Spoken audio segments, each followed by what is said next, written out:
I want to say thank you so much for your time today. I'm so grateful to speak with the two of you. Oh, thank you. Thank you for your time. Of course.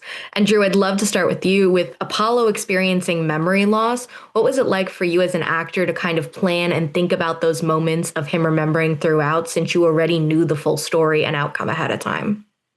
Oh, yeah, it's a great question. I think for me, as the performer, as the actor, it was I have certain things, I guess, that I like to do to kind of ground me and hone me in and kind of zero me in, whether it's months before or weeks before or like on the day. And one of those is like um, audio cues. So I have headphones in a lot, and so there was a lot of layers to the character playing certain lies that he knew were to be truths, that he was lying to himself, and so it got a little crazy in my head at times. So I would always have um, I like I journal as the character. So I listen to that through a voice recording, and it kind of like helps me remember where I'm at and not to get too far ahead in the story, and just remember, like, in this group of scenes or in this scene, you know, here's where you're at. And it's just constantly kind of playing in my mind. So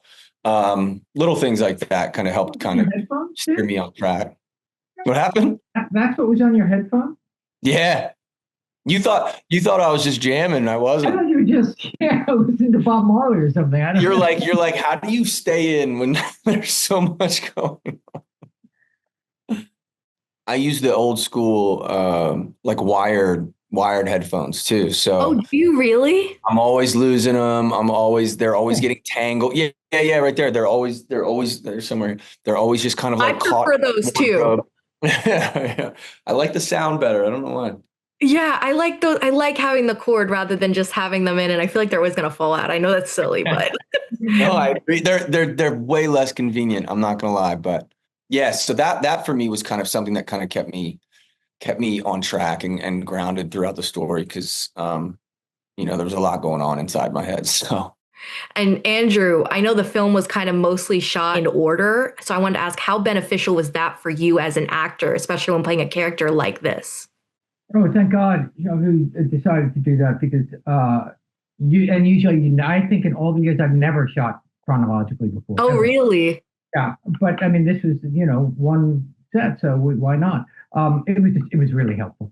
It was just really helpful. The story just, you have to do so much less work actually, in the sense that it's just, you know what happened before, you know where you're going. So it was really, that was a blessing. Thank God he did that. I imagine it's so much easier to keep track of the story. I know you guys have a script and you have, know what scenes you're going into, but it feels more like a story when you're doing it in continuity, Well, right? and because and there are so many different times where you're lying or you're pretending this one thing, I'm pretending that I have kids. And then the next time I'm mentioning that kid, it turns out, oh, I'm going to tell them I didn't have the kid. And then I'm going to pretend that the world outside is getting blown up. And it's just helpful to, you don't have to be flipping back to the script or listening to things on headphones telling you where you are in the story. You're just in the story. You know what I mean? So that was really helpful to me. Audiences are naturally going to want to attempt to keep up with the twists and kind of figure out what happens with a story like this. As actors, what is kind of your process while reading the script? Are you writing notes to try to, figure out what's going on before you get to the end of it? Or are you going back a few times and kind of picking up on almost the Easter eggs of what is going to come and happen in the end? How do you kind of approach that script when it is so filled with like twists and information like that? I mean, for me, it's always the same. It's pretty basic to start. It's two reads. Sometimes with a script, like this. I mean, I was in it from the beginning, so the developmental process kind of helped me a little more than it would in a different circumstance. But even with this, it was a lot of like just making sure I understood what like the bones were. Like I don't know if that makes sense, but in my mind, I kind of look at it like a little spider web and then kind of break it down from there. And so for me, it's just like reading it a couple times and then really just mainly like spending time on Apollo and the character and just making sure that's kind of honed in and then kind of going back and just kind of weaving my way through it. Just finding those moments that are pivotal to me, or that I think are pivotal to Apollo and his journey, and which ones are, the ones where he's evolving or devolving throughout the story. And then I kind of mark those, and I kind of just kind of work backwards from there. When I read it, read it and I went, okay, this is what's happening. Then, wait, no, that's not what's happening. Whoa, he's just fucking lying there. Oh, so then I got to go back and read it again. It took me a really long time to get through the script because I go, wait a minute. Oh, okay. And then once I started to realize that there was manipulation back and forth between the two of them going on, and that was the dance of the whole thing. Then, like any story, you just sort of find your way into how that story is being told. And so once I sort of got that, it became fun to have all these different kinds of things happen. At first, it was just like, what the fuck is going on? And then like I said, once you sort of get the idea the story is being told through this prism, I thought it was really fun. All the kind of manipulation, lying, and the posturing. Go ahead, Drew.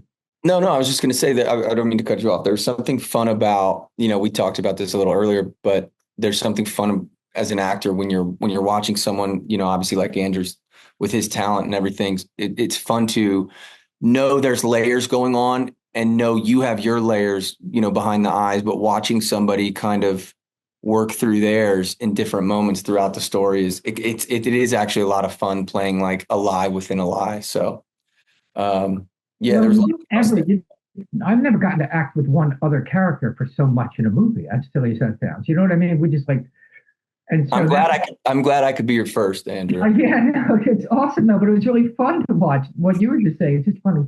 Oh, he's doing that. Oh, okay. He's doing that, and I'm doing that. That I found all that kind of. And today he's doing that. Oh, interesting. I didn't expect that. Okay, that's it. You know what I mean? So usually scenes with, multiple people, and so he was the only one I was acting with. So it was really kind of, you pay more attention, I guess, than you would normally. And like in any partnership, you think you know somebody after a minute, and then you're like, oh, they just totally blindsided me there. And that's fun. And that was interesting. And the script supported that kind of sort of doubling back and, that kind of stuff. And that was fun. Well, going off of that, from those moments of working together so closely one-on-one and observing each other and sharing the script in this dynamic, what did you two learn from each other that you feel like you'll take with you to your next projects? I mean, that's easy for me. I remembered it. I don't remember what day it was. It was very early on in the process. He's just, I think maybe, I don't know if it's just raw talent, his style, or maybe it's, the experience in the business. But I remember talking to Sunil, one of the producers on it, and I was like, just watch Andrew for a second. Like, watch him right before the scene, watch him kind of go through his internal, I don't want to, dialogue or monologue or whatever it is. And I'm creepy in that way because I'm kind of like a sponge. He probably didn't know this, or maybe he did. Maybe he's like, this guy's just a weirdo. He's staring at me all the time. I don't know if he thought it was character, but I would kind of I would watch him like right before his coverage or certain takes, and the way he locked in, I thought was really fascinating. I don't want to give too much away about his style, but I just like that there was a freedom. And I think a lot of times when you're doing scenes, I can speak for myself only, I get caught up in sometimes a little too much going on, a little too much mind chatter. And I just would watch him, and I would love when he would go first, because it would kind of remind me to just sink in and let go a little bit.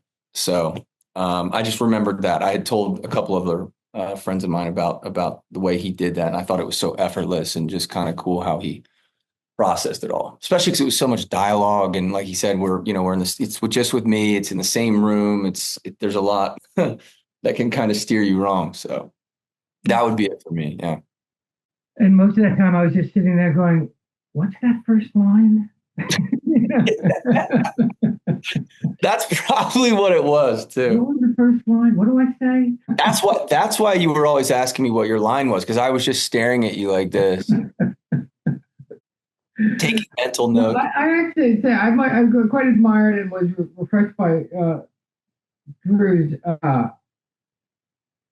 commitment to the whole thing. These movies that are small, movies like this are made on kind of like a force of will by one person, these kind of independent movies, And this, I think, was maybe a couple people, Sunil and Yaku and Drew. But Drew seemed to be, well, he was certainly the one I had the most intimate, connection with. He seemed to really be driving.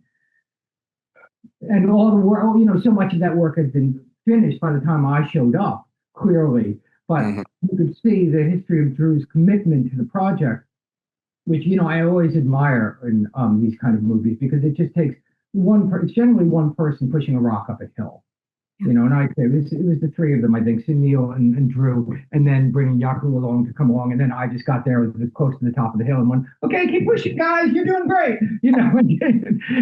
But I really admire that kind of commitment and that kind of, because it's not easy to do that and to maintain it. Because a lot of shit goes wrong in a independent movie all the time. And it's very easy to just go, oh, fuck it, and watch the ball go crashing back down to the bottom of the hill. And you never did that. You just go, okay, push it back up. Okay, come on. And I'm like, yeah, you're doing great, dude. Keep pushing, So that I really admire and respect a lot. Well, I appreciate that, man. That's why this is a great chat. We're bonding in this moment. Well, I'm glad I could be here for that. That's the perfect note to end on. The catalyst for Andrew and I's growth. There you go. Well, congratulations, both of you, on the movie, seriously. And thank you so much for your time. I can't wait for everyone else to see it. No, thank you. I appreciate that.